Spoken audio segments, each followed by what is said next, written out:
இம்மாத தொடக்கத்தில் பேராத்தங்காவில் உள்ள மளிகை கடை ஒன்றில் இளம்பெண்ணின் கன்னத்தை தொட்டு கிள்ளிய குற்றத்திற்காக 63 வயது ஆடவருக்கு 2500 ரிங்கேட் அபராதம் விதிக்கப்பட்டுள்ளது. குற்றச்சாட்டை ஒப்புக்கொண்டதை அடுத்து சம்சுரி கமருடினுக்கு பாரிட் மஜிஸ்ட்ரேட் நீதிமன்றம் அத்தண்டனையை விதித்தது.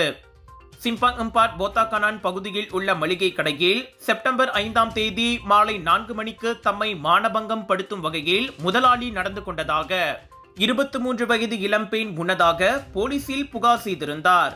கல்லாப்பெட்டியில் பணத்தை எண்ணிக்கொண்டிருந்த போது ஏற்பட்ட அச்சம்பவத்தால் பெரும் மன உளைச்சலுக்கு ஆளாகி வேலைக்கு செல்லவே பெரும் அச்சத்தில் இருப்பதாக அப்பெண் போலீஸ் புகாரில் கூறினார். குற்றம் நிரூபிக்கப்பட்டால் 10 ஆண்டுகள் வரை சிறை, அபராதம் அல்லது பிரம்படி தண்டனை வழங்க சட்டத்தில் இடம் உண்டு. எனினும் வழக்கை விசாரித்த நீதிபதி அபராதத்தோடு நிறுத்தினார். அபராதம் செலுத்த தவறினால் 6 மாதங்கள் சிறை தண்டனை அனுபவிக்க வேண்டும் என்றும் எச்சரித்தார். அதோடு என்னத்தான் அறிமுகமானவர்களாக இருந்தாலும் ஆண் பெண் வரம்பு மீறி நடந்து கொள்ளக்கூடாது என அம்முதியவரை கண்டித்தார். சம்சுரி பின்னர் அபராதத்தை செலுத்தி சிறை தண்டனையில் இருந்து தப்பினார்.